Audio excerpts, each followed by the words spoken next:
Boa tarde a todos. Hoje, tarde especial de sábado com o mestre Romero Jacaré. Uma grande honra. Boa tarde, mestre. E aí, Rodrigo, tudo tranquilo? Como é que o senhor? Boa. Um prazer aí recebê-lo, hein? Bater esse papo aí, fico até um pouco nervoso aqui. Pô, imagina, o prazer é todo meu. Muito legal falar contigo. Tenho Caramba. acompanhado aí algumas lives que você faz e, pô, o conteúdo é sensacional. A gente tenta fazer um pouquinho, né, mestre, para poder colaborar com esse momento que a gente... Deixa eu colocar o fonezinho aqui para ficar melhor. A ideia foi tentar, né, mestre, proporcionar algum material construtivo para as pessoas que estão trancadas dentro de casa, né, mudando as suas rotinas, adaptando, né, nesse período que tem o isolamento, que temos o isolamento. E, graças a Deus, eu vejo que tem alcançado aí um objetivo, graças aos nossos convidados, como o senhor aí, com a, com a sua história. Eu tenho certeza que a gente vai ajudar e alcançar bastante gente. Posso ouvir também? Não, com certeza. Eu também tenho feito diversas lives aqui. Eu vi algumas. É, Nós temos várias aqui com o pessoal da associação. Eu tenho feito conteúdo direto com o Léo. Hoje mesmo ele deu 3 aulas na nossa academia lá em Sim, Atlanta, de criança, de iniciantes e de intermediários e avançados, porque a gente tem que manter uma conexão com os alunos, né? É muito perfeito. importante isso. Está todo mundo em casa, como você falou, está todo mundo ansioso. Uns perderam o emprego, outros têm outras situações aí que estão passando dificuldades. Eu mesmo estou tentando segurar o máximo lá. A gente, de um universo de 400 alunos, 100 já cancelaram ou congelaram, entendeu? E eu entendo perfeitamente o Com momento, certeza. porque a dor deles é a minha dor também, e é por aí, a gente tem que ir levando da melhor maneira possível. Com certeza, mestre. É isso que o senhor falou. A gente tem que. É natural, né? Esse momento é novidade para o mundo todo, né?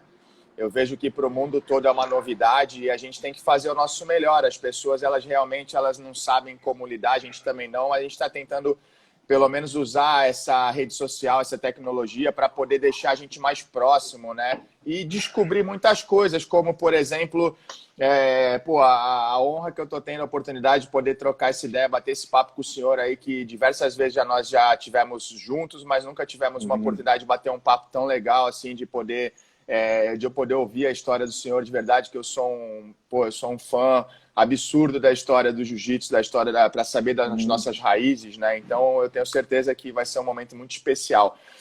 E, mestre, vamos lá então. Não Vamos! vamos perder tempo, senão Eu também tenho pergunta, hein? Ah, é? Também? Vai me Quero saber um pegar. pouco da tua história também. Ah, então tá bom. Então Então, vamos lá. vamos lá. Eu gostaria de saber, eu sou muito curioso para saber como é que foi o seu começo, que o senhor faz parte da história das nossas raízes. Como é que o jiu-jitsu entrou na sua vida, como foi a sua infância, na sua casa? O que o senhor fez até cair no jiu-jitsu, até ter o primeiro contato? Então, é uma história longa, mas eu vou tentar Tá resumir, bom. porque eu sei do nosso tempo que ele é curto. Ele passa rápido. Então, eu nasci em Recife, em Pernambuco. A minha família é toda do Nordeste, Sim. entendeu? E o meu pai é sobrinho do João Pessoa, que dá o nome da capital da Paraíba, para aqueles que não sabem. O João Pessoa era irmão Caramba, do meu avô. caramba, que legal. Então, há muitos anos atrás, o meu pai trabalhava no IAPC, que hoje vem a ser o INPS, né? Ele era funcionário público. E ele recebeu uma transferência para o Rio. Nós tínhamos 9, 10 anos de idade e nos mudamos para o Rio na década de 60, entendeu? No começo da década de 60. Ele me colocou, eu e o meu irmão, que a gente era muito levado, vivia na rua, não tinha esse negócio de computador, de telefone celular. Então as crianças brincavam na rua, a gente jogava bola, subia em árvore. Fomos criados em Copacabana, ainda tinha muita árvore, muito terreno baldio. Jogávamos bola no terreno baldio, a gente ia para a praia, entendeu? Sozinho, criança de 10 anos na praia, sozinha, atravessando rua.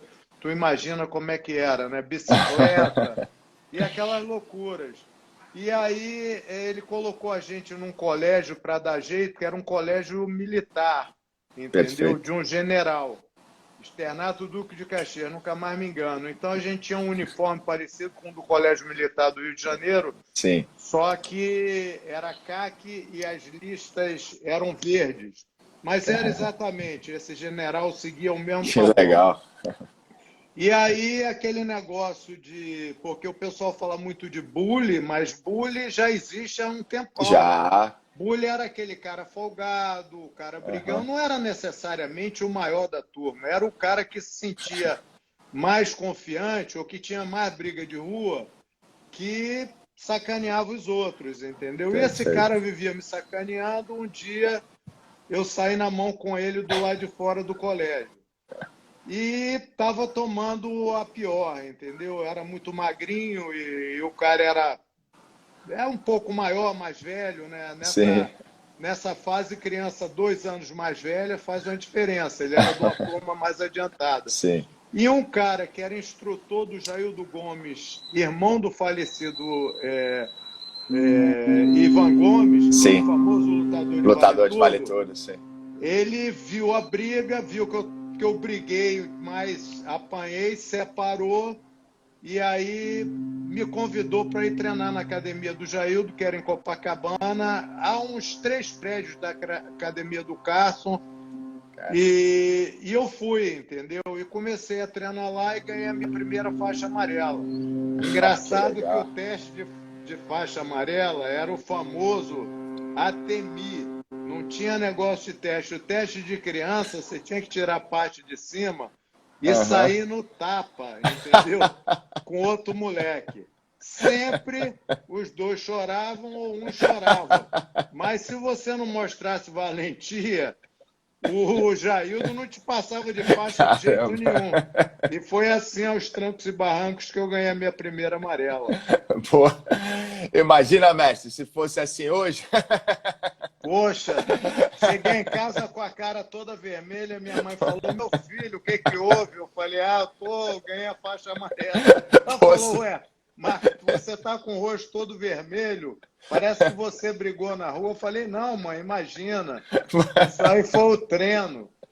Mas aí, depois disso, eu treinei mais um pouquinho, a academia era muito pequenininha, eles inclusive fizeram um geral de madeira, e eles moravam ali em cima. Ele e um japonês, que era um grande campeão de judô, japonês mesmo, e davam as aulas também de judô para gente. E aí, como eu me mudei, fui morar, já estava morando assim perto da praia, eu fui...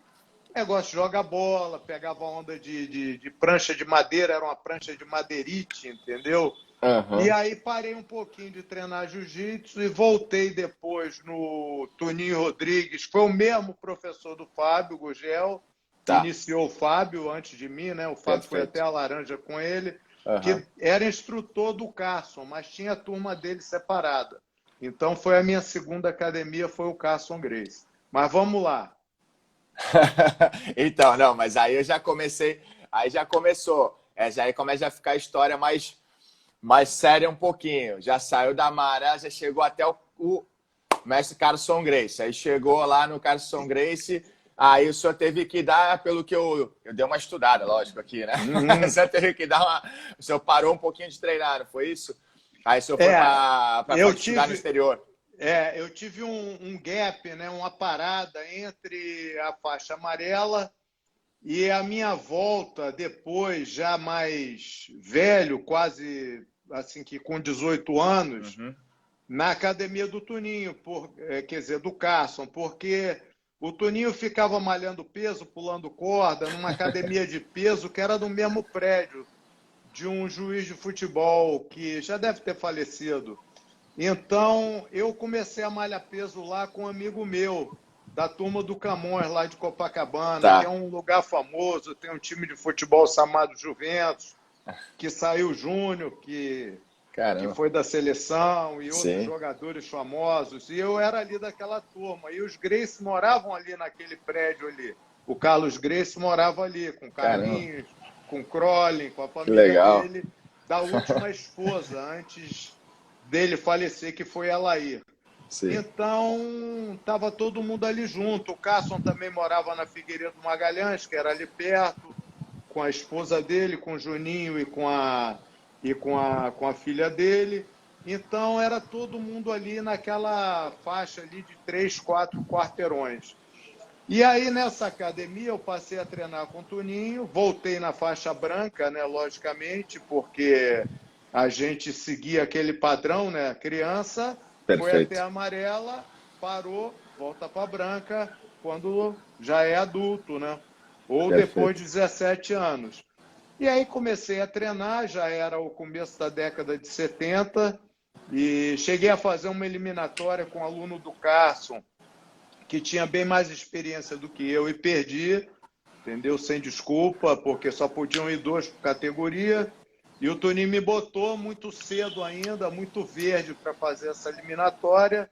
E eu perdi para esse rapaz, até numa categoria acima da minha. Eu era pena e ele me botou para fazer uma eliminatória no leve. E Sim. aí eu perdi e parei de novo quando eu fui morar nos Estados Unidos. Perfeito. Aí o senhor parou nesse momento, foi estudar nos Estados Unidos, voltou, e aí quando voltou E, teve o contato de novo com o jiu-jitsu, teve uma relação nesse meio aí, né? Exato, é. Eu fui para os Estados Unidos morar lá porque eu não estava. Eu tomei pau no vestibular, entendeu? E como tinha um grupo de amigos meus que tinham muitos irmãos, eram 9 irmãos, e os que eu cresci de infância em Copacabana se mudaram para trabalhar com os irmãos em Nova York e ficavam me mandando carta, entendeu? Pô, vem para cá, vem trabalhar aqui, estudar e tal. E aí eu resolvi me mudar para Nova York com a cara e com a coragem, fui com US$ 180. Ainda tomei uma volta do motorista de táxi que me cobrou US$ 40, fiquei com 140 no bolso e morando de favor na casa dos outros, e aí passei uma grande aventura. Nesse ínterim, no último apartamento que eu morei, eu vivia mandando. Eu tinha muita falta do jiu-jitsu, então eu Sim. mandava cartão postal para o Cássio. Não tinha negócio de celular, como a Aham. gente está falando agora, né? Era Sim. na base da carta. Eu mandava os cartões postais de Nova York, Que para a legal. academia, para o meu professor, para o Tuninho. E eu já conheci o Rolles, que dava aula lá, tinha começado a dar aula lá, ele continuava dando aula para o Hélio Gracie na cidade. Como Sim. todo mundo sabe, o Hollis é filho do Carson, mas foi criado pelo Hélio depois de uma certa idade. Perfeito. E ele dava aula para um grupo de pessoas, de amigos deles, da Bolívar, de Copacabana, uma rua lá. E eu conhecia, eu ficava curioso, pô, quem é aquele Gracie de olho azul, pô, o Cássio Morenão, porra, e esse cara chega aí, pô, o cara magrinho com kimono de faixa preta, porque não tinha negócio de sacola, né? A gente enrolava, você sabe que você treinou judô, então eu enrolava o kimono e passava a faixa em volta. Eu falava, pô, ficava curioso. Eu falava, pô, eu queria dar um treino com ele. Os caras, pô, tu vai ser esmagado. Falou, pô, mas ele é tão magrinho, eu acho que dá, hein? Mas aí, quando eu estava em Nova York um dia, ele apareceu de surpresa no meu apartamento, perguntou se eu me lembrava dele, a gente já se cumprimentava. E aí a mãe dele morava lá perto de mim, ele ia lá com frequência porque ele ganhava passagem de graça. E eu passei a ter uma grande amizade com ele. Até que quando teve o momento de voltar, depois de 3 anos, numa das últimas vezes que ele foi lá, já tinha treinado com ele sem kimono no AMCA e tinha tomado Ah, uma massa. Eu falei, pô, quero treinar com esse cara que tem uma técnica excepcional. que Ele falou, legal. olha, eu estou abrindo uma academia com o Carson, em Copacabana, isso era mais ou menos no ano de 74. Ele tinha aberto um Tá, pouquinho antes, eu só cheguei no final do ano. E aí ele falou assim, você vai lá treinar comigo, eu dou aula segunda, quarta e sexta e o Carson terça, quinta e sábado. Não confunde não, hein? Você tem que ir na segunda, na quarta ou na sexta. Porque terça e quinta, os dois tatames pequenos são meus, mas eu dou aula particular. Então, aula particular é diferente. E aí eu voltei e fui treinar com ele, entendeu? que legal. E aí começou essa relação até o senhor chegar. E antes do senhor chegar à faixa preta, como é que Hum, foi? Como é que foram? Naquela época, eu já conversei com alguns amigos convidados também. uhum, hum. Não tinham muitas competições, né, mestre? E como é que funcionava? Assim, o senhor chegou a ter bastante contato, se virar nas competições que tinham, assim, Uhum. como é que começou assim essa relação com as competições? Bom, a história do jiu-jitsu, ela vem dessa época. Quando eu Sim, saí para Nova York, no começo de 72, já tinha, se eu não me engano, tinham tido 3 campeonatos de jiu-jitsu ou 2, caramba. sem a chancela da Federação de Jiu-Jitsu do Estado da Guanabara. Sim, Guanabara era o estado sim, antes do Rio de Janeiro, perfeito. depois Aham. Rio de Janeiro encampou tudo e acabou o estado da Guanabara. E então foi fundada a Federação de Jiu-Jitsu do Estado da Guanabara pelo Elcio Perfeito. Pinda Leal, que junto com o Mansur, com Hélio Gracie, com vários professores da época, o professor Munir, eles fundaram a federação com regras delineadas para o campeonato de jiu-jitsu. Na época, a passagem de guarda valia 2 pontos e o joelho na barriga 3. É uma curiosidade. Que depois Caramba, foi modificado, que é muito mais fácil botar o joelho na barriga do que passar a guarda, exato. principalmente as guardas modernas, né? Exatamente. Antigamente as guardas não tinham tantos recursos e Caramba, que tal. engraçado. Algumas guardas eram difíceis de passar, Aham. principalmente dos atletas da Academia Gracie, que tinham uma técnica, vamos dizer assim, um pouquinho mais refinada do Aham. que o pessoal do subúrbio. Mas tinham atletas valorosos no subúrbio e valia chave de calcanhar de kimono e bate-estaca. Então você escalava para dar uma chave de braço. O cara te dava uma chapecada no chão que eu tinha que abrir, Não tinha que entendeu? voltar mais ali não, né? É. Eu tive uma concussão cerebral numa final de Sério? campeonato que eu participei no Melo Tênis Clube, porque eu dei uma chave de braço num cara da Academia Oriente, o nome dele é Meu Albano, eu Deus. nunca mais me esqueço. E aí, rapaz, eu atrasei para agarrar a perna, entendeu? Ele me Cara. levantou muito rápido, sabe esses caras que têm muita Sim, sim, explosão, muita força na perna? perfeito. E você vai ficando no alto, vai ficando, aí você não quer soltar, quer ir no braço, aí pá! Apaguei, Nossa. acordei, a luta continuou e eu perdi. Ah, mas você apagou e voltou e continuou? E continuou. O Robson Gracie era o juiz. Continua, continua. E eu me Meu lembro Deus. que no final o Albano ainda foi no meu pé, aquela famosa chave de pé que tu gosta. E aí ele caiu para trás e eu fui para cima, agarrado com a mão na gola, e o kimono dele rasgou. E a luta continuou. Caramba.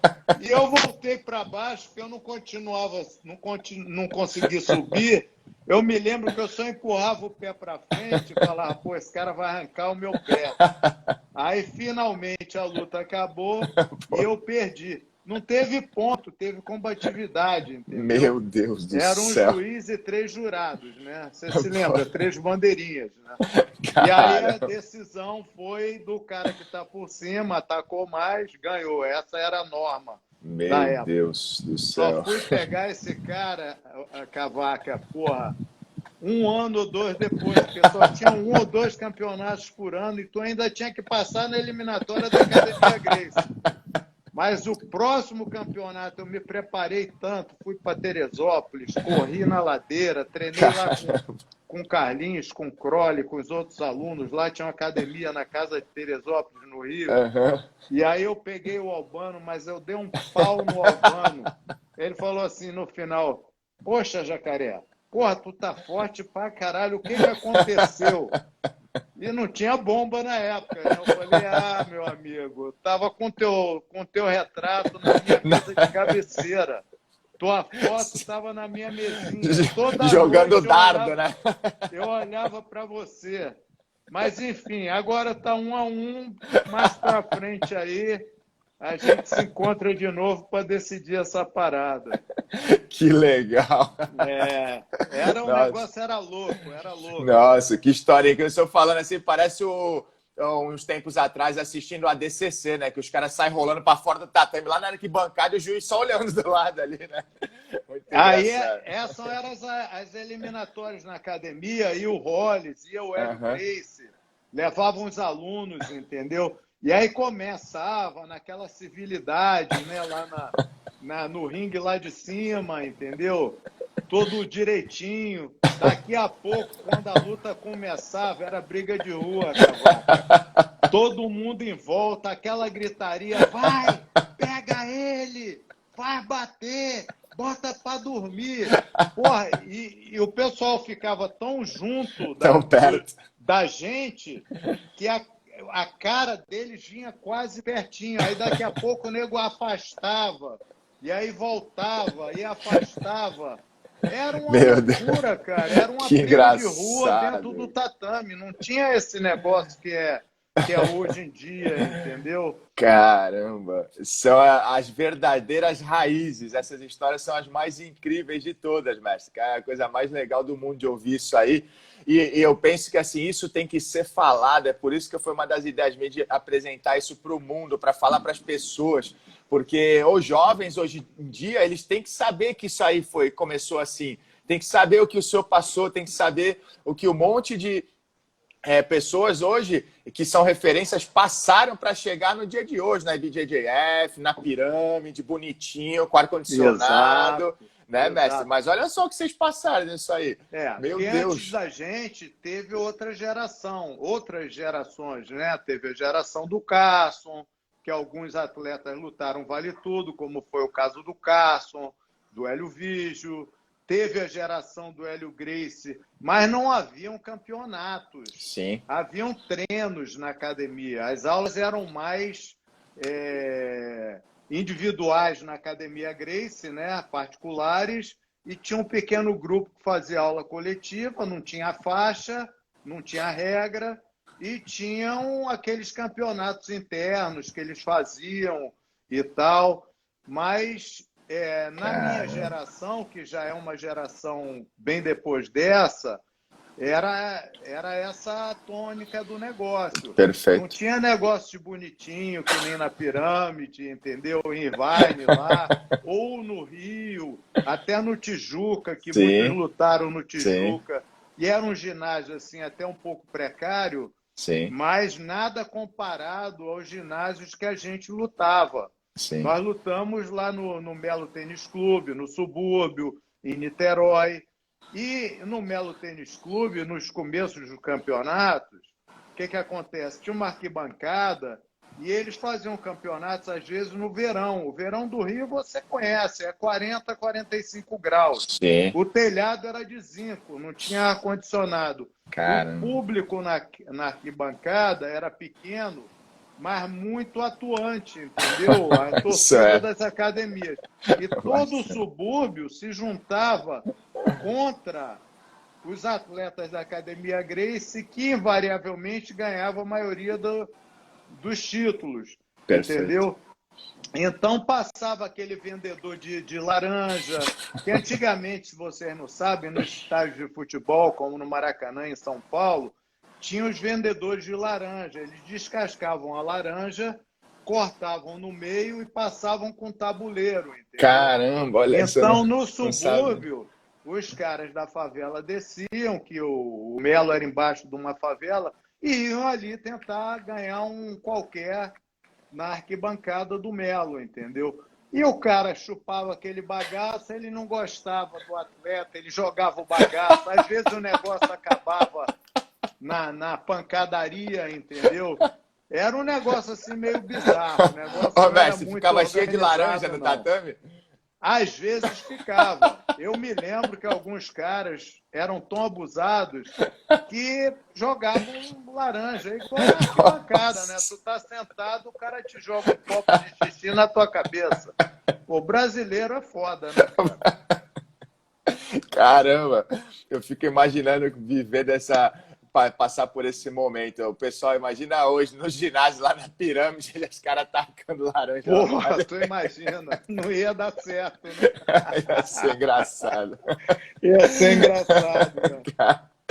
É, mestre, aí o senhor foi, passou essa fase aí complicada aí e tal, que na época assim era complicada, mas assim era o que tinha pro Não, momento, era então não muito tinha legal. comparação, né? Não tinha parâmetro. 1975, 76, Aham. 77, 78, entendeu? E, Esses foram os o... campeonatos. e quando o senhor Eram pegou um a... ou dois por ano, e às vezes não tinha campeonato. Então você Às tinha que vezes não aguardar. tinha. Não tinha, porque às vezes o pessoal não entrava em acordo, o pessoal brigava entre Caramba, eles, né? E aí não tinha ninguém para organizar, não tínhamos caramba. patrocinadores na Ah, época. A medalha era desse tamanhinho, era igual um botão, entendeu? É honra ao mérito atrás. sim, Compravam na papelaria, não tinha medalha cunhada, entendeu? Eu tinha umas medalhas dessa, mas nessas mudanças todas, já foi mudei ficando. tanto já que eu perdi, infelizmente, mas eu gostaria de Caramba, achar para poder sim, mostrar que são nossa. coisas assim históricas, Muito entendeu? legal e vale muito dinheiro. Se eu perder isso aí, tem de colecionador que vai ficar, vai pagar a grana isso aí. Rapaz, eu perco tudo. A gente vai ficando velho, a mente vai ficando meia apagada. Ah, mas pô, a coisa mais legal do mundo é saber dessas histórias. Pô, eu sou suspeito a falar que eu sentava do lado do meu mestre, do Elcio Figueiredo, também foi aluno do Carson, e eu chegava cedo para ficar ouvindo as histórias dele, eu e ele sozinho lá. Ele cruzava as pernas, que nem ele faz, e eu fazia uma pergunta que eu sabia que ele ia falar bastante, e só parava e deixava ele falar. Era muito O Elcio é gostoso. muito meu amigo, se você não sabe. Era meu companheiro de treino no Rolls. Sério?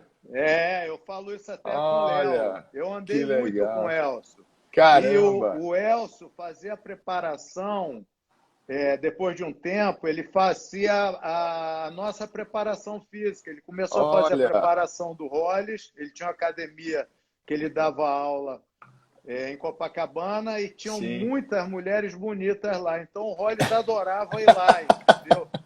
Porque a gente chegava antes, a gente às vezes fazia aula lá junto com o grupo, né? Aham. E no final, que eram 8 e pouca, 9 horas da noite, eu, o Maurição, pai do Do Roger, Roger.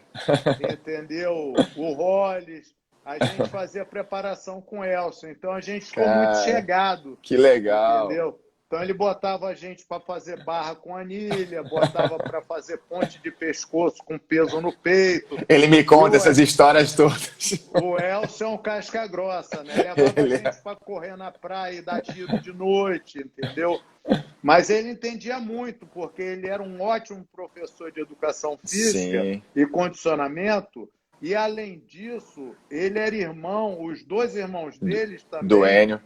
O Enio foi técnico da seleção Sim, brasileira feminina, que sim. foi um dos precursores do voleibol, que depois passou a ser campeão olímpico e outras coisas. E o outro irmão dele, o Edson, também era professor de educação física. Sim, sim. E o Elcio era nosso, Que parceiro, nosso legal. irmão, né?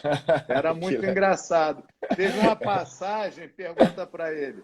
Pergunta. A gente acabava a aula lá no Rolles e como a gente não tinha assim um treino de MMA, a gente tirava a parte de cima e ficava só de sunga, né? Era Aham. aquela sunga espido, né? que tinha na época, que todo mundo ia pra praia, que depois reviveram a moda. E aí, no final, a gente fazia treino sem kimono e, às vezes, fazia treino de atemi, né? De taparia. E o Nossa, Elcio adorava fazer, entendeu? Adorava. que Aí, num legal. desses treinos, ele era todo fortão, entendeu? Mas eu era mais técnico, mais antigo do que ele, então eu me Sei. virava bem com ele. Mas na taparia o negócio era meio irado. E a gente fazendo a taparia, eu dei-lhe uma na cara, sabe? Rapaz, o velho ficou muito puto. Eu sabia que o sangue dele tinha fervido, sabe? Boa, mas aquele boa, sabe? Boa Mas que eu vou te pegar agora. ele tem uma mão pesada, ele me deu uma nos rins. Sabe aquela que pega, que tu faz assim, perde até o ar, aqui no Eu já pé. tomei uma. Porra, meu amigo, e aí a porrada comendo, aí o Rolly separava, entendeu? Porque ele sabia que a partir dali o negócio podia degringolar com uma certa briga, e aí ele, opa, tá bom, chega aí, descansa, vai fazer uma barra, entendeu? Tinha uma barra grande, né? E a gente botava o Fazer. kimono, fazia a barra, e saía ali, acabava ali o negócio ali mesmo, era muito Que engraçado. divertido, cara. Ó, É, ó, o Léo tá aí, o Léo tá falando aqui, ó. Ele conta até hoje. o Leozão foi aluno também do, Foi, do, pô, o do Léo Elcio. treinava com a É, gente, o Léo era é. criança. Porra, o É Elcio era muito uma legal. figuraça, né, cara? Ele tinha Muito. umas coisas assim inusitadas, né? E a gente namorava aquelas meninas lá em Aham. Copacabana e tal. E ele falava: Ah, vocês só pegam patricinha, Ele fala isso, ele conta, ele fala, só pegam patricinha. quero ver pegar as... Aí eu nem falo porque pode ter criança na sala, Sim, né? eu também, eu também. É. E aí a gente deixa esse assunto mais para o Pra particular. depois da meia-noite, depois da Para depois meia-noite. da meia-noite. Ainda está cedo aí. Que engraçado. Mas, pô, o Elcio É, foi um dos precursores lá em Santos, né, do foi, jiu-jitsu, né? foi, ele que Como é que foi começou. a tua história com ele? Agora eu que te faço uma Tá pergunta. bom. Como é que você começou a treinar com ele? Eu, Conta eu aí. comecei, eu comecei com o Sarrusso, né, na Aliança. E Sarrusso, meu Deus Sarrusso. do céu, meu faixa preta. Deus que me livre. Começou bem, hein, Cavaca? Sarrusso, uma figura. Mas Figuraça. e aí? Aí comecei com o Sarrusso, uns amigos meus me levaram, né, eu Aham. tinha 18 para 19 anos. E aí já tinha jogado futebol e tal, não sei o quê. Aí comecei no Sarrusso, só que eu não gostava. Ele tinha pisado na bola comigo uma vez, que eu fui lutar meu Hum. primeiro mundial, classifiquei, tive que fazer Uhum. várias seletivas do Paulista, depois tive que ganhar a Uhum. final do Paulista, depois tive que ir pro Rio fazer o Aliança, e uma semana antes lá no Cantagalo, no projeto do Tererê lá em cima. Aí ganhei Uhum. o Aliança e voltei, isso tudo sem dinheiro. Não tinha dinheiro, eu ia pedindo Aham. emprestado para fazer. Aí na semana que eu passei por isso tudo, fui na semana seguinte, voltei pro Rio para lutar o Mundial, já tinha dado pagado pro Sarrusso. Aí o Uhum. Sarrusso não foi comigo, eu fui sozinho, eu e um amigo. Aí só Uhum. que eu fiquei sozinho lá, até eu cheguei no ginásio, fui entrar para lutar, entrei na área de luta, pediram a minha carteirinha, apresentei na Federação Paulista. Ele falou: não, isso aqui não serve. Aí fiquei com a Bia procurando a carteirinha que tinha que ser, não tinha. Aí, Uhum. conclusão, resumindo, o Sarrusso não tinha feito minha carteirinha. Eu dei para ele fazer todos os documentos, paguei tudo, ele esqueceu de fazer minha carteirinha. Aí eu peguei e voltei para Santos. Aí eu falei, ah, não dá mais. E já tinha algumas coisas que eu não aceitava lá na Uhum. maneira dele lá e saí. Aí fui treinar com o Elcio. Só que eu não tinha ido antes porque eu tinha muito medo do Elcio, porque o Sarrusso falava muito mal dele. E naquela época eu tinha 3 professores aqui em Santos. Era o Sarrusso, o Elcio e o Paulo Teodoro, falecido, né, que é aluno do Uhum. Luiz Paulo. E Uhum. aí eu comecei, aí o Teco, que é o Teco Shinzato, que é faixa preta do Elcio Uhum. Figueiredo, foi meu professor, pegou a Foi do faixa Léo preta, também. Foi foi do Léo professor do também. Léo também. Aí eu peguei, ele pegou a faixa preta no sábado, no campeonato interno da integração. Aí um amigo meu me falou, na segunda-feira eu estava na integração já. Então já foi, porque eu fui treinar com o Teco, porque eu tinha medo de chegar Uhum. perto do Elcio. Aí Aham. eu tava Sarrusso falar tão mal. Aí eu fui treinar com o Teco, só que aí não adiantou. O Teco me pegou, vamos lá conhecer o Elcio. Me levou nos dias seguintes lá. Aí leva o É. kimono. Fui lá no Estrela de Ouro. Aí levei um kimono, tá o velhinho sentado de perna cruzada, do jeito que ele fica até hoje, que eu fui lá recente agora Até falar com ele. hoje. Aí ele, bom dia, tudo bem? Não sei o que, era de manhã, o tatame era gigante lá, agora é metade, só que tem musculação que ele fez lá. Aí chegamos lá, ele, você é o Cavaca, né? Já tô sabendo, o Teco me falou aqui, tá de kimono aí? Vai botar o kimono lá. Porra, falei. Curto Aí e daqui, grosso, né? curto e grosso. Aí virou pro Teco, Teco, vai botar o kimono. Aí, não, mas eu não tô com kimono. Vai lá, arruma o kimono aí, pega o kimono. Aí chamou, daqui a pouco chamou um lá, mais um faixa preta, o Serjão. Aí daqui a pouco tem o massagista, o Edson, que é o Paraíba. Ele faz massagem lá no Estrela até hoje. Aí, o Paraíba, vem aqui. Aí saiu da sala o Paraíba, gigante, o macaco, assim, o Deus Edson. me livre. Aí daqui a pouco, bota o kimono lá. Não, mas bota o kimono lá. Tudo isso para me amassar, os caras. Tudo isso para te pegar, pô. Pegar o faixa azul que tinha 1 ano de treino. Deus me livre. Aí me colocou lá, os caras me deram uma coça, aí depois eu sentei do lado dele ali, tá bom, vamos conversar agora. Essa é a recepção, né? Você começou da maneira que nós começamos, né? Não era a maneira certa, logicamente, porque o jiu-jitsu evoluiu muito, mas essa era a maneira dos mestres da época. Mas assim, não, ele fazia isso porque, mas foi um caso à parte, porque eu cheguei, eu já competi alguma coisa aqui, né, em Santos, então eu era o aluno, por mais que fosse faixa azul, que mais competia do Sarrus na época. Então, assim, o Teco já me apresentou, o Cavaca gosta de competir bastante, tal, não sei o quê.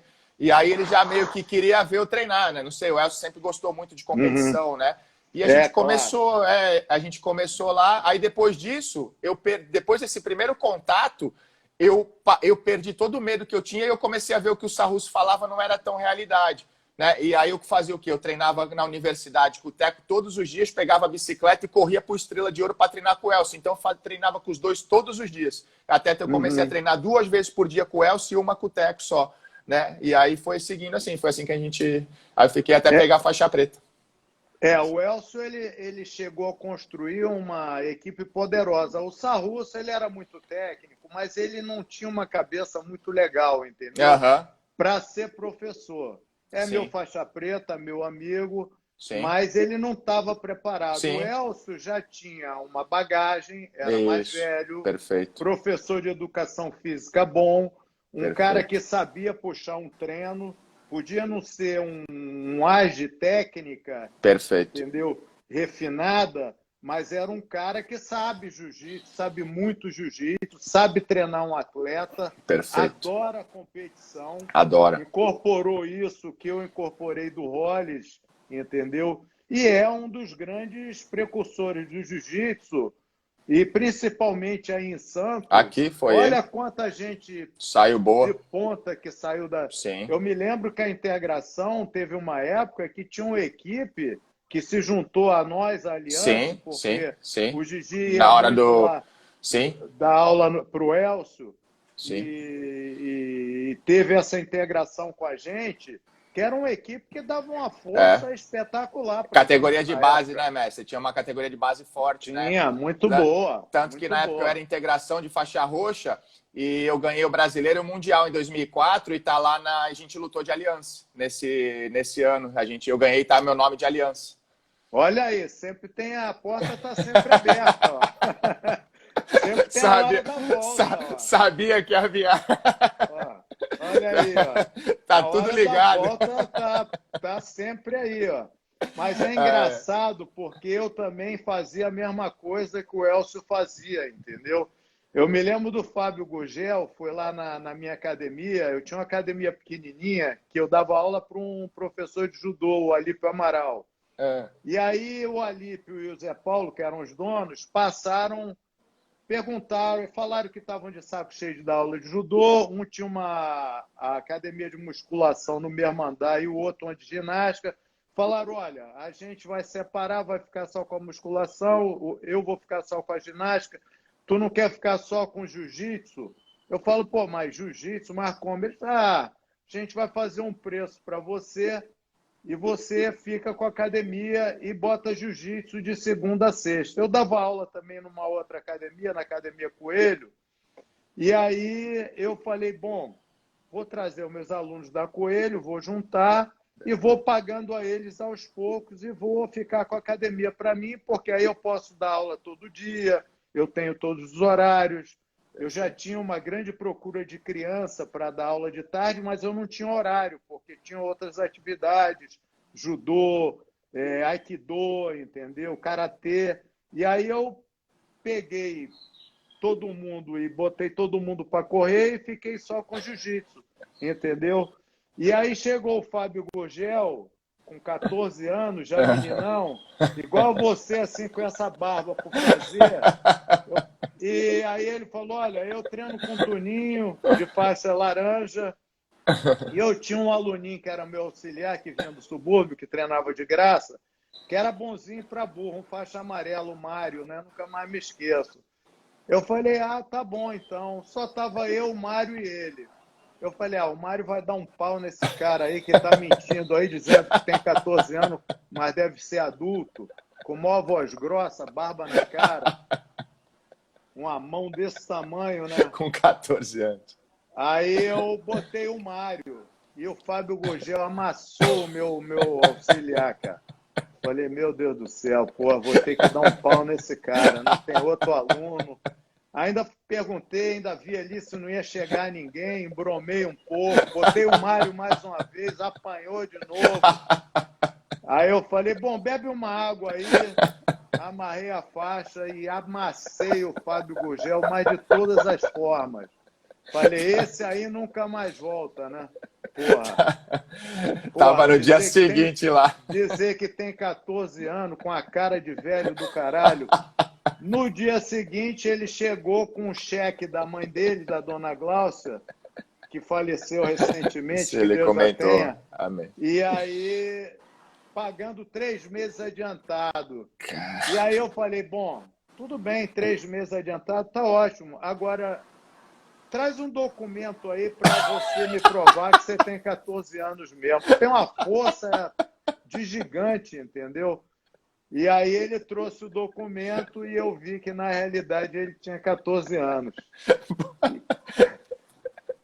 O senhor, nem ele trazendo os 3 meses adiantado, acreditou na idade. Não, falei, traz a carteira de identidade, algum documento de escola. O senhor estava quase pedindo a carteira de motorista dele. Pô, estava quase pedindo a carteira de motorista dele.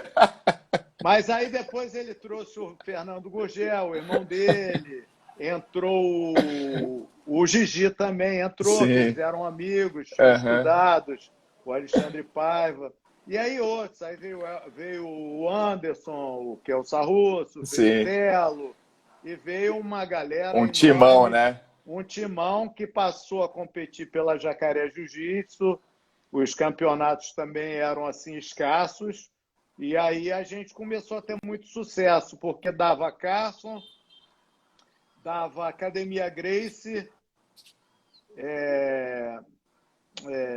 dava o Hélio Gracie, que era Gracie o Maitá, e a gente ficava ali em quarta força, Jacaré, mas aí um campeonato a gente chegou na frente da Academia do Seu Hélio. Olha. Eram 5 primeiros colocados, nós subimos no pódio em terceiro, entendeu? Caramba. E aí eu me lembro que o Hélio Gracie ficou meio mordido, entendeu? Porque nessa época eu ainda treinava lá na Gracie Maitá. O Rollins tinha morrido e eu pegava 2 ônibus e ia treinar lá com o Robson, entendeu? E aí cheguei na academia na segunda-feira, a regra tinha mudado. Quem já era faixa preta tinha que pagar mensalidade dobrada. E aí eu já fiquei meio na calça curta, minha mãe já não gostou de pagar 2 mensalidades. Paga sacanagem. Porra, porque ele falava que a gente estava aprendendo e para estava levar para os usando outros. Contra ele, né? E aí ainda fui jurado numa luta do De La Riva com o Royler que eu dei pro De La Riva. Nossa. E aí fui convidado, assim, docemente a me retirar, né? E aí passei a me dedicar só a Jacaré Jiu-Jitsu, treinar com meus alunos mesmo. E aí progredi, fundei a Master com o Fábio, que se formou em 89, ganhou a preta. E aí depois da Master veio a Aliança, que você até fez parte no começo. 93, né, mestre? Aliança? 93, exatamente. A gente já tinha mudado, já estava num lugar um pouquinho maior. Mas aí surgiu a Aliança, começaram a surgir os primeiros campeonatos mais organizados. Teve o Brasileiro de Sim, 94, o Mameluque, né? sim. E na Hebraica. E aí teve o primeiro Mundial em 96. 96. E aí o negócio foi embora, né? O jiu-jitsu explodiu. Tiveram os primeiros Ultimate Fight, que o jiu-jitsu representou muito bem no começo. Perfeito. Houve um grande êxodo de professores que vieram aqui para os Estados Unidos. E eu cheguei aqui em 94, né? E fui Sim, também um dos pioneiros lá no Sul, né? Em Miami primeiro e depois em na Atlanta. Geórgia e toda aquela região Sim, ali que eu consegui desenvolver. E aí, hoje em dia, o jiu-jitsu é uma potência com mundial, né? certeza. Ô, mestre, em relação a essa sua ida para os Estados Unidos, né, nesse momento, nesse ano de 94, o senhor que viveu, né, todo esse momento, né, de desenvolvimento do jiu-jitsu, desde o momento que não existiam quase competições até o momento do senhor se mudar para os Estados Unidos, como é que foi esse seu trabalho? Já chegou com uma cabeça pensando nessa época numa metodologia de ensino e algo, ou só dava uma aula assim como dava no Brasil? Já foi direcionado igual ou teve alguma mudança muito drástica assim? Não, a gente chegou a dar aula numa metodologia na antiga Academia do Jacaré, com um método que era usado pelo Reilson Gracie, pai do Rodrigo Gracie. É um Gracie não muito famoso, Tá, mas que foi um cara que fez uma metodologia baseada no livro de defesa pessoal da Academia Gracie, que ele tá. tinha também sido instrutor lá. E um dos nossos, que treinava lá com a gente, que treinou com o Rollins, que era meu amigo, o Sérgio Malibu, que também dava umas Perfeito. aulinhas na minha academia. Ele foi professor do Reilson e pegou esse método que estava na parede e trouxe para a academia. E a gente botou numas cartolinas, o Gigi, que tinha a letra melhor, copiou. Quer dizer, a gente furtou o método, né? Para ser bem claro. E aí a gente dava aula particular usando o método de tarde, mas não usava isso para aula em grupo. Tá, Eu usei isso durante um tempo, depois paramos de usar, entendeu? Eu fundei a Academia La Master com o Fábio, e perfeito. quando eu fui para Miami em 94, eu ainda deixei a minha academia no Rio. O Fábio já estava em São Paulo, a gente já tinha deixado de ser sócio, né? E aí eu convidei ele para ser sócio de novo na Academia de Miami, mas ele não podia, ele não tinha tempo. Tá. E aí eu fui para Miami pensando em fazer esse intercâmbio Estados Unidos e Brasil e abrir uma nova porta para a gente no exterior. Perfeito. Mas nós não tínhamos essa metodologia, eu não dava essa metodologia. Eu dava aula pela moda antiga, Tá, dava as sim. primeiras aulas para o cara, dava uma Aham. iniciação e o cara já entrava ali, era jogado aos Ah, leões mesmo, entendeu? E aí em Miami não deu muito certo, eu resolvi recebi um convite para ir para Atlanta, fui para Atlanta, e aí continuei dando aula no mesmo método que eu dava. Fiz uma equipezinha de MMA, que tiveram vários atletas, até atletas foram lutar MMA no Ultimate, como o Rafael Assunção, o irmão dele, o sim, Júnior Assunção, sim. e outros atletas meus que lutaram Vale Tudos, o MMA menos Perfeito, cotados, porque perfeito. na época, ali naquela região, não tinha campeonato de jiu-jitsu. E eu, como era novo ali, o Aham. pessoal me odiava, entendeu? Porque eu estava dando aula de jiu-jitsu. Os professores de outras artes Sim, marciais. sim, Atlanta é um lugar no sul, é muito conservador, entendeu? Então o pessoal não me engolia sim. muito. Aí eu falei, tá bom, vocês vão ver, vou treinar meus alunos aqui para meter a porrada nos alunos de Fazer que vocês. nem no Rio de Janeiro antigamente. Vocês vão me respeitar. E passei a mostrar toda aquela malandragem que eu tinha, que a Aham. gente não era só jiu-jitsu. Na minha Perfeito. academia lá de Ipanema, na Jacaré, a gente treinava muito. Eu mostrava para os garotos como é que eles defendiam, faziam uma guarda, bloqueavam o braço, botavam a mão na testa para não ganhar uma cabeçada na cara. E como afastava com o pé na virilha, como enrolava o braço e fazia uma raspagem de gancho para uma eventual Perfeito. briga na Sim, rua na ou rua. na Uhum. praia, ou então um desafio. Então todo mundo tinha uma noção de MMA. Tinha um Sim, treino muito bom que a gente fazia, que era perfeito. um botava a luva de boxe, que era o famoso treino de bloqueio que eu tinha aprendido no Hollis, que eu passei para eles. O Reison Gracie ia muito na minha academia, dava muita técnica de parede, então, eu passava isso tudo para os alunos, entendeu? Muito E aí, em legal. Atlanta, eu passei a dar umas aulas disso também, entendeu? Muito bloqueio de luva, O senhor muito passou isso aí clinch. bastante pro Sarrusso, né? Porque eu treinei bastante isso aí também. Não, o Sarrusso, ele fazia muito isso, porque o Sarrusso era um filho de capado, brigava Tinha, na rua todo tinha, dia, né? Pô, aquele negão era foda, puta tinha, merda. Deus que me livre. tira o kimono aí, sem camisa, todo mundo. É, porra, Mas bota a ele, luva hoje, Sarrusso. Que luva nada, hoje é sem luva. Ele e o Telo, cara, Deus que me livre, me deram um trabalho e depois o Jamelão, que eu adotei, né? Porra, o Pô, verdade. Jamelão, Deus que me livre, levei o Jamelão para o Espírito Santo, que eu também, eu e o Fábio e o Telo fomos um dos precursores lá Do de dar jiu-jitsu. aula lá de Sim. jiu-jitsu e desenvolvemos um trabalho lá que, graças a Deus, deu muitos frutos. E o Telo e o Sarrusso, Deus me livre. Aqueles dois ali eram. O Era engra... Jamelão lá em Vitória, toda hora era confusão. Jamel. Porque eu saí de lá e deixei ele, a dona da academia toda hora me ligava, né? Porque o Jamelão estava dando defeito, né? Caramba, esse é realmente agora dá para ver de onde que veio os dias de taparia na academia de luva de boxe. Agora já estou entendendo. Comecei a fazer um trabalho muito legal, porque a minha academia era embaixo do Cantagalo, né? Aham.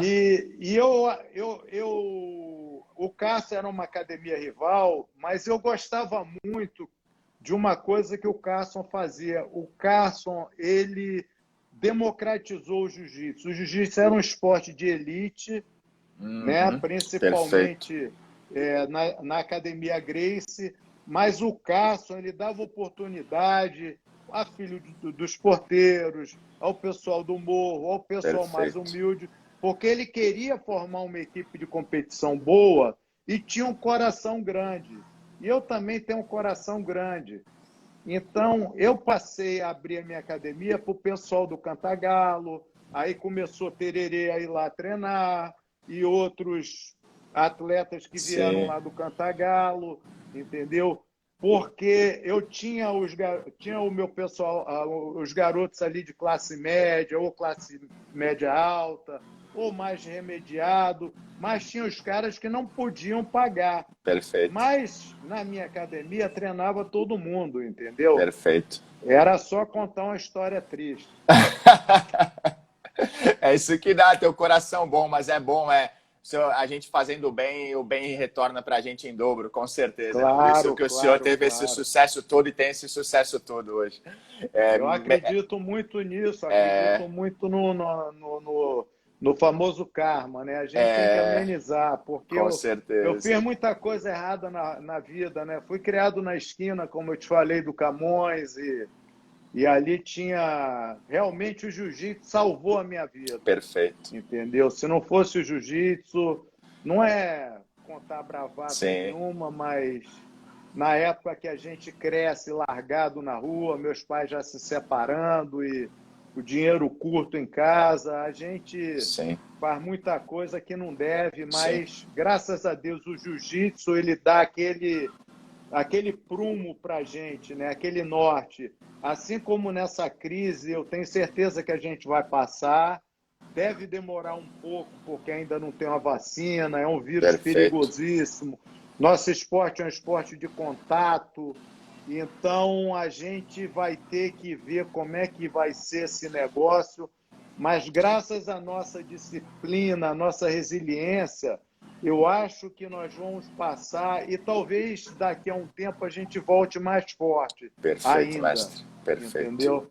Essa é a minha esperança e a minha certeza. Não, mestre, eu tenho certeza disso do que o senhor falou. Eu assino embaixo, porque até estava, quando nós tivemos a live com o Fábio, né, com o Fábio Gurgel, a gente conversou Uhum, bastante sobre isso. Ele falou, pô, eu estou muito feliz de ver a corrente do bem da comunidade do jiu-jitsu, o quanto que todo mundo está trabalhando para poder realmente se reinventar, sobreviver e ainda ajudar as pessoas que precisam mais, né? E realmente, se eu ver, uhum. está todo mundo dando um jeito de inovar e realmente nesse momento está todo mundo unido. A gente está difícil para todo mundo, tá? Realmente, mas a gente vai passar, nós somos fortes, nós nascemos para lutar, né, mestre? E assim a gente vai enfrentar, né? Exato, exato. A gente não veio aqui a passeio. É verdade. Mestre, passaram-se uma hora já. Passou-se uma hora, né? Passou uma hora. E Uhum. eu gostaria de agradecer muito o senhor por essa conversa, de verdade, de Pô, coração mesmo, imagina. porque Prazer é meu. foi uma hora de, pô, histórias incríveis que por mim eu ficava aqui mais umas 3 horas seguidas, mas a gente marca a parte 2 se o senhor permitir um dia. Claro, claro, estou à E disposição a qualquer caramba, hora. eu só estava vendo os E comentários aqui da galera, todo mundo viajando aqui na nossa conversa, é, nas suas histórias, né? sem rasgação de seda, eu sou teu fã desde que te vi competindo, entendeu? Nos campeonatos. Pô, Apesar que competiu contra a gente, né, sacana? Porra, deu muita chave de pé lá nos meus alunos. Mas, de qualquer maneira, o respeito é muito grande. E, caramba. sabe, eu te desejo muito sucesso aí. E a todo mundo que tá vendo essa live aí. Eu adorei participar e a hora que quiser fazer a parte 2 estamos aí. Vamos fazer. Pô, mestre, eu estou até emocionado que isso que o senhor acabou de falar. Para mim é muito importante. Obrigado de coração. E eu Imagina. tenho o senhor aí como uma grande referência, né? Eu tenho o senhor hoje faz parte, não o senhor como pessoa e o senhor como gestor, né? O senhor, o Fábio Gurgel, né? Que hoje gerem, para mim, entre vocês e a Gracie Barra são as duas referências que eu tenho da minha vida para poder ser um profissional Uhum. exemplar, né? Meus parâmetros de vida, né? Em relação à minha profissão. E é muito bom ouvir isso, né? Assim, isso que você disse agora. E pode contar comigo, se eu precisar e sempre a gente vai estar aí. Foi um prazerzaço. Depois a gente vai tomar vários cafés aí que eu quero saber de muito mais coisa. Vamos fazer a parte 2. Desejo ao Com senhor certeza, todo o com sucesso certeza. do mundo sempre, tá? E que Deus abençoe o senhor e sua família. Foi um prazer, mestre. Um grande prazer aí, um grande abraço a todos. Obrigado a todo mundo que assistiu de coração. Muito... Os. Os, mestre. Fica com Deus. Tchau, tchau. Os. Bom, pessoal, mais uma live incrível com o mestre Romero Jacaré. Caramba, eu tô aqui agora, tô de verdade muito emocionado, porque, como eu disse, são pessoas, são ícones, são ídolos que foram eles que realmente fizeram com que a gente estivesse aqui hoje, nesse momento. Então, assim, eu só tenho a agradecer, ainda mais ouvindo palavras como essas, assim. Obrigado a todos pela participação, tá bom? Foi incrível, essa live já está indo agora para o YouTube, essa live eu não vou eu vou guardar ela com muito carinho no meu coração. E a gente faz a parte 2. Prometo para vocês aí que tem um monte de coisa que eu anotei aqui que não teve oportunidade, mas nem precisou, porque foi incrível de verdade. Pessoal, às 21 horas temos a live agora com o campeão Caio Terra, tá? Caio Terra, multicampeão mundial aí, um grande exemplo de pessoa também. Estaremos aí com eles, acompanhem às 21 horas Caio Terra, tá bom? Valeu, pessoal, beijo no coração, até daqui a pouco. Os